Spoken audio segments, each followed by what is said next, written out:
Okay, so what is there to say about The Boy and the Heron that hasn't already been said about every other Hayao Miyazaki movie ever? Um, Actually, a couple things, to be honest. And I just want to say two things briefly before I get into my review. If you're a hardcore Miyazaki fan, right? If you've seen all of his films, if you have them all on DVD or Blu-ray, if you got art prints on your wall, stuff like that, right? Please go see this in the theater. It is such a magical experience seeing his creation on the big screen, right? I saw it in IMAX and it was everything that I could have imagined. It was beautiful. The music was amazing. Parts of the movie are funny and people were sort of interacting with the movie at times. It's just a magical experience for Miyazaki fans. Also, it's doing really well right now. I think it's #1 at the box office globally this weekend. We need to be supporting movies like this in theaters. We need to support good filmmaking and storytelling, especially after the year that we've had. They're really, this is kind of a down year in my opinion. So when a good movie does come out, I think we need to support it in theaters. We need studios to know what kinds of movies that we like, what kinds of movies we're willing to go see, what we want more of. I want more movies like this. I'm going to watch this in theaters. I'm going to tell them that with my money. And #2, if you're not a Miyazaki fan, right? If you're a person who has maybe seen Kiki's Delivery Service or Spirited Away, right? And that's it, right? Maybe you haven't seen almost any of his movies. This movie might not appeal to you in the same way. And I'm going to get into a spoiler-free discussion about the movie, my thoughts about it. This is, or was supposed to be, the final film in Miyazaki's career. And this movie deals with a lot of themes about legacy, creative writing and creative animation and storytelling. And it's told in a way that's very surreal and bizarre at times. And a lot of these things may hit people differently depending on where they're coming from as a fan, right, of Miyazaki and of his films. So, just briefly, if you're a fan of Miyazaki and you're wondering, what kind of movie is this? What is this, more like Ponyo or is it more like Castle in the Sky? The best way I can describe my feeling watching The Boy and the Heron is, honestly, it's an interesting combination of Spirited Away and The Wind Rises. And what I mean by that is some of the more magical, adventurous, sort of whimsical moments in Spirited Away and some of the more artistic, expressive, kind of dreamscape atmospheric stuff that you find in like the bathhouse or, after you go through the tunnel and like this sort of transformation occurs. Clearly, Miyazaki is obsessed with that kind of storytelling, and that is very much here in The Boy and the Heron. However, we do have a lot of very minimalist Japanese traditional storytelling in this film as well. I wouldn't put a number on it. It's not 50-50. It's sort of a fascinating blend of the two art styles. Miyazaki has also, expressed admiration for filmmakers like Yasujiro Ozu and a lot of classical Japanese filmmakers who sort of paved the way or pioneered this kind of minimalist filmmaking, very Japanese aesthetic. If you've seen Tokyo Story or some early Kurosawa films or Naruse, you sort of know what I'm talking about. It's this focus on simplicity, just existing alongside a character who is having a difficult time with something. And, nothing crazy happening in the background. No subversive genre elements or components to inflate or dramatize the story further than it needs to be. That's not to say the whimsical, crazy shenanigans aren't coming. They definitely are. Like I said, a lot of this movie harkens back to Spirited Away and some of his more, elaborate, whimsical films. I just wanted to make this point because it's very interesting that we sort of get the best of both worlds, in my opinion. This is why I love this movie so much. And I just wanted to address that sort of balance up front in my review, just to kind of get that vibe across so you guys know what you're going into. Now, with that being said, my top 3 favorite Miyazaki films: Princess Mononoke, Spirited Away, and Castle in the Sky, okay? These are all very, very fantastical. All 3 of these films deal with magic and mystery and fantastical characters and demons and monsters and ghosts, and those are the things that I like about Miyazaki. If I'm being honest, that's what I prefer in a Miyazaki film. Not that I don't like The Wind Rises. I love it. I think it's a fantastic movie. I think it's a beautiful movie. But I appreciate his world building And I don't think anyone comes close to what he's doing. You know, if I could teleport myself into a movie world, it would be a Miyazaki movie. It just would. Like I would live in Laputa, the castle. I don't know if I would live in the bathhouse from Spirited Away, but I would definitely want to visit that place.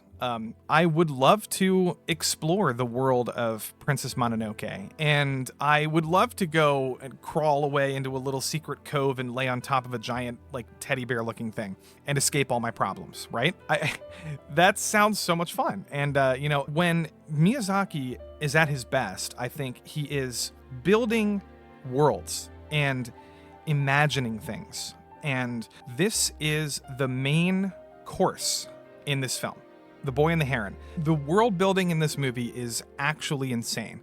And like I said earlier, this is not a spoiler review, so I'm not going to get into the plot. I'm not going to talk about the ending or anything that would like spoil the movie for you. But if you don't want to know anything at all about like the world building or the art style or any of that stuff, I would go watch it. Anyway, let's get into some of the reasons why I think this is probably my third or fourth favorite Miyazaki movie. The examples that I put up earlier are pretty set in stone. I mean, I've seen all of his films multiple times, and, you know, that's definitely my top three. I'm really struggling with where to rank The Boy and the Heron after seeing it one time, mind you. I want to start with the music. The music it's absolutely gorgeous. It undulates in the most creative ways. Like, it will go from quiet, soft, melodic, piano melody to an orchestral string accompaniment, and then a cellist, and then a choir, and then you have dramatic emphasis on certain parts of the film that are very intense, and then you have other quiet moments that are very melodic, mostly piano. I'm telling you, the music is so interesting. I think it might be, you know, one of Joe Hisaishi's best scores in working with Miyazaki. Now, again, this is me listening to these pieces of music on YouTube, you know, the past couple days and while I'm recording myself here, but it's powerful. I'm telling you, it's powerful music. But somehow, I mean, you know, Miyazaki has always done this. His music's always amazing. Princess Mononoke might have the best score in any film I've ever seen, maybe besides Lord of the Rings or Jurassic Park. But the matching visuals on display and the worlds that he builds that make this music sort of just feel natural in the moment are stunning. It's up there with Spirited Away. It's up there with the best of Princess Mononoke. It's up there with the best of Castle in the Sky, Nausicaa. I am so happy that he was able to do a movie like this again. I really am. I was not expecting it. We go into these worlds, right, in this movie, and you know, and this is not a spoiler, but I mean, you see some of it in the trailer. There are magical worlds in this movie.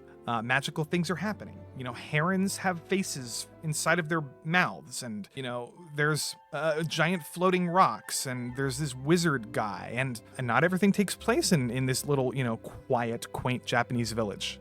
And as you're watching the film, it doesn't sort of rush you into this magical world in the same way that Spirited Away did in the first 10, 15 minutes of the movie.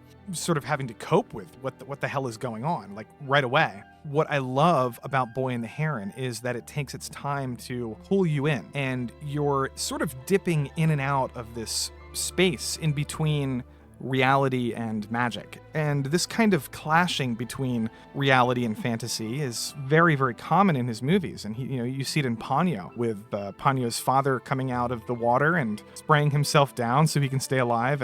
But again, The Boy and the Heron just does this on a much more relaxed pace, and it does it really, really, really well. That's one of the highlights of the movie to me. It really is. The transitional period between grounding you in the story, getting to know Mahito, the main character, getting to know his problems, some of the traumatic things that have happened to him, and then slowly but purposefully introducing you into this magical realm. And oh, what a magical realm it is. Guys, this is, I don't even want to say it. Like, I don't even want to say it or think it, but some of the stuff in this movie is peak Miyazaki. And this is coming from someone who has Princess Mononoke in my top 5 favorite movies of all time. There are so many adorable callbacks to previous Miyazaki films, whether it's the characters, magical creatures, iconography, and symbolism, and just so many beautiful references to his legacy, right? As an animator, as a storyteller, and as a world builder. And like I said earlier in the review, this movie is about world building. You know, Miyazaki is asking you as an audience, and I think this is actually helpful for people who haven't yet seen the film. Going into the movie, I've been told anyway that this would have been helpful to know sort of going into it, that this movie grapples with legacy and creation and destruction.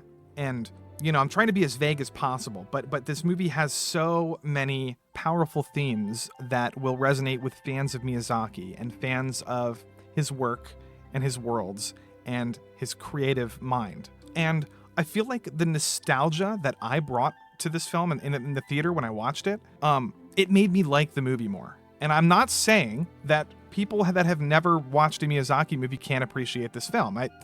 Obviously, the animation speaks for itself. The music and the characters, they speak for themselves, and they're all wonderful and amazing. But it is a heavy movie. It deals with a lot of the same nihilistic views that Miyazaki has displayed in his prior films about humanity, but always bookended by hope and the human condition and positivity and love and friendship and all these things. But I think The Boy and the Heron, honestly, is just a lot more introspective about it, a lot more self-aware, a lot more surreal in the way it presents these ideas. I can't even tell you that I understood everything the movie was trying to say. I'm going to need to watch this movie 3 or 4 more times, and I can't wait to do that. But what I did take away from it is so powerful and beautiful and charming and magical, and it made me feel a certain way about being a fan of his and being a fan of animation, right? And being a fan of humanity. And yeah, without getting into any deeper spoilers in this, I mean, I want to do a spoiler breakdown at some point. And, you know, what I'm trying to say is this movie feels like his final film. It does. It really does. I know it might not be. He's been talking about making another one. It really feels like the culmination of everything he's ever done. And although I was expecting something like this going into the film and watching it for the first time, I wasn't expecting it to be so powerful. And like I said, I love this movie so much, and I could talk about the animation, I could talk about all of these things that if I really talk about, it's just going to spoil the movie for people that pretty much don't know what the movie even is, because the trailer did a good job of kind of limiting a lot of information. And there's already plenty of Boy and the Heron explained videos out there if you guys want to dive deeper into the story and some of the more esoteric stuff. But like I said, I need to watch it again. You need to watch it again. And some of you need to watch it for the first time. So, by the way, this was also just nominated for the Golden Globe Best Animated Film, alongside Across the Spider-Verse, a Super Mario Bros. Movie. Yeah, it's a great year for animation. It really is.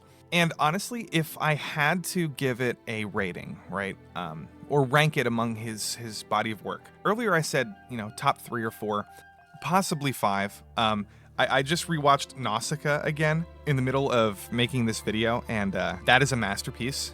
And so I'll put my official ranking on the screen. Okay, so Boy and the Heron is at number 5. I'm gonna watch it again. These top 4 movies are all masterpieces. So yeah, I think this is one of his best films, honestly. I love Totoro, by the way, too. Totoro is almost a perfect movie. Kiki's Delivery Service, Wind Rises, they're all amazing. Ponyo is really good. I mean, the worst movie on this list is like an 8 out of 10.